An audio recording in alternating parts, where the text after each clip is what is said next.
ST प्रवर्गीय माहिती आरक्षण मिळाले सारू कंदार उपविभागीय कार्यालय पर पूरे ताने ती आहे जो कोणी यादी भेणे डावे साने मार तरुण बांधवेला सप्रेम देश તમારા આભાર વ્યક્ત કરું છું आणि से पत्रकाराला म्हणणं છે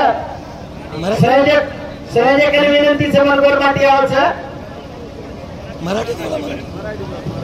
से पत्रकाराला म्हणणं છે आणि मीडियाમાં जो कोणी આપણી વાતે જાણો લાગે છે કરતા હું મરાઠીમાં બોલવાનો છું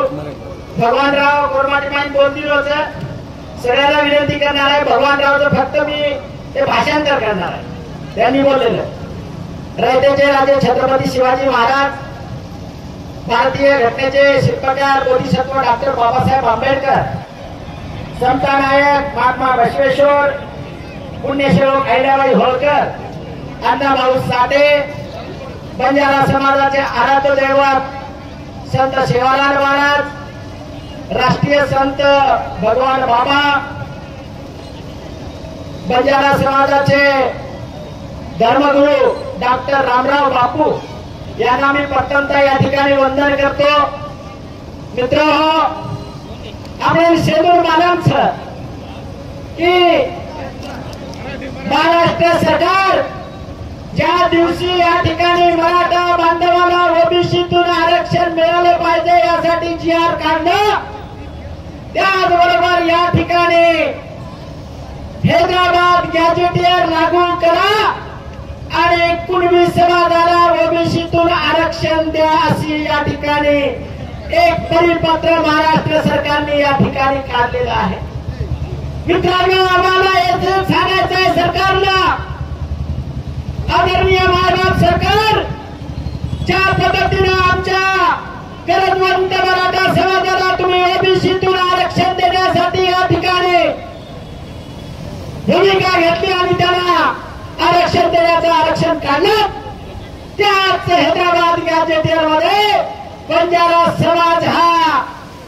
1909 पासून 1948 पर्यंत त्या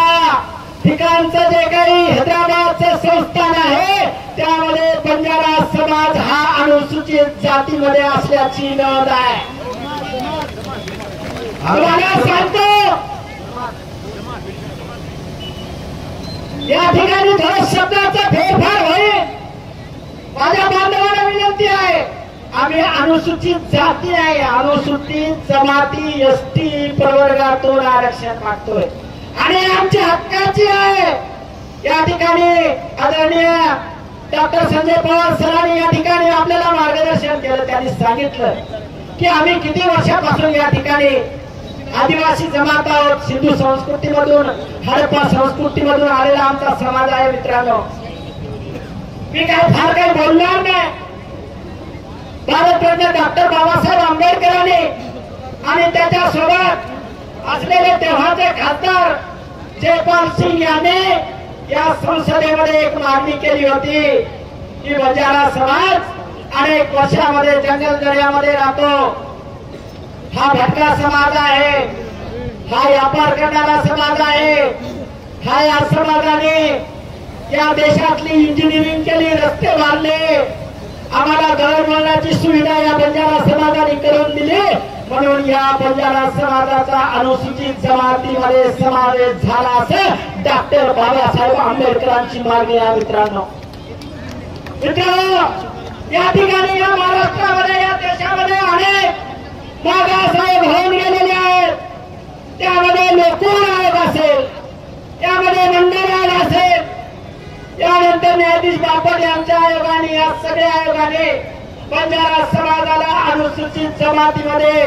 आरक्षण मिळालं पाहिजे याची वेळोवेळी या ठिकाणी शिफारस सुद्धा मित्रांनो केलेली आहे या ठिकाणी आमची मागणी काय 2 महिन्यापासूनची नाही आमचा लढा गेल्या 40 वर्षापासूनचा आहे आम्ही लहान लहान होतो या ठिकाणी भारताचे खासदार आमच्या बंजारा समाजाचे नेते हरिभाऊ राठोड असतील बंजारा समाजाचे आमचे नेते देवीदास भाऊ राठोड असतील यांच्या नेतृत्वाखाली आम्ही दर 5 जानेवारीला नांदेड मुंबईच्या आझाद मैदानावर जायचो आणि तेव्हापासूनची आमची ही मागणी आहे की बंजारा समाजाला अनुसूचित जमातीमधून आरक्षण मिळालं पाहिजे। आणि मित्रांनो, तुम्हाला या ठिकाणी सांगतोय, बंजारा समाज जेव्हा रस्त्यावर उतरलाय,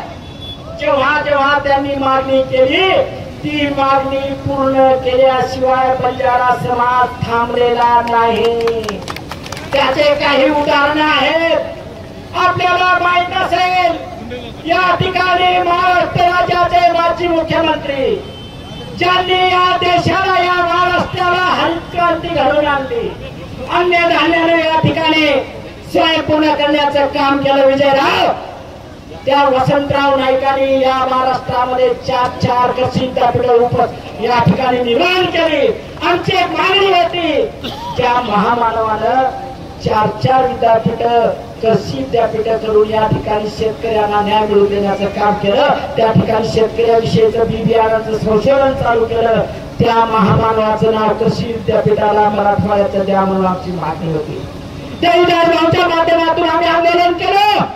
आणि कशा फोडल्या माझ्यासारख्या कार्यकर्त्यावर या ठिकाणी शेकडो गुन्हे दाखल झाले। आम्ही पेशा केलो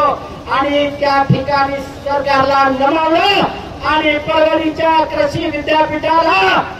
स्वर्गीय वसंतराव नाईक यांचं नाव देण्याचं काम या ठिकाणी बंजारा क्रांती दलाच्या माध्यमातून झाले, बंजारा समाजाच्या माध्यमातून झाले। आपल्याला माहित असेल, या ठिकाणी गावगड्याचा विकास झाला पाहिजे, शेवटच्या माणसाचा विकास झाला पाहिजे। महाराष्ट्र सरकार पैसा देतो, पण तो पैसा विकासाचा निधी फक्त ग्रामपंचायतीकडे देतो। पण या ठिकाणी आम्ही त्यावेळेच्या सगळ्या कार्यकर्त्यांनी, माझ्यासोबत भगवानराव असतील, माझ्यासोबत सुंदर पप्पा असतील, सुरेशराव असतील, अनेक नेते मंडळी असतील, आम्ही त्या ठिकाणी एक विषय काढला, दलित वस्तीच्या धर्तीवर या ठिकाणी बंजारा समाजाचं जर विकास साधायचा असेल तर त्या ठिकाणी दलित वस्तीच्या धर्तीवर बंजारा समाजाला तांडा वस्ती सुधार योजना आम्हाला मंजूर झाली पाहिजे, ही मागणी घेतली आणि त्यावेळेस ते आंदोलन झालं आणि ती सुद्धा मागणी तत्कालीन ग्रामविकास मंत्री आर पाटील यांच्या नेतृत्वाखाली तांडा वस्ती सुधार योजना आम्ही मंजूर करून घेतली होता, हे सांगावं लागणार आहे। त्यामुळे आमची आता प्रमुख मागणी आहे, आपण कुणाच मागणीच याद घेणं, આપણે छिजापुरे भविष्य सारू, તમારો हमारो भविष्य चलेगो, આપણે छिजापुरનો उज्ज्वल भविष्य करे રહેણો તો આપણે જો કોઈ લડામ ઉતરવો લાગે અને લડા તો કદી ધામેવાળો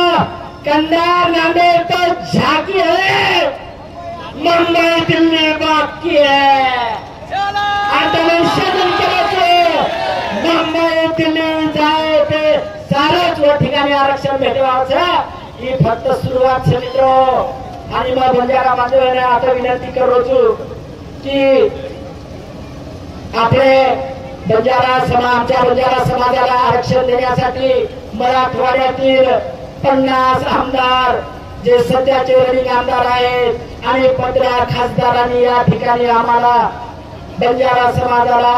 एसटीतून आरक्षण मिळाल्याचं पत्र आमच्याकडे दिलेलं आहे। त्या आमदार खासदारांना मान्यवरांना आमची विनंती राहणार आहे, ज्या पद्धतीने तुम्ही पाठिंब्याचे पत्र दिलात त्याच पद्धतीने देणाऱ्या विधान मंडळामध्ये हिवाळी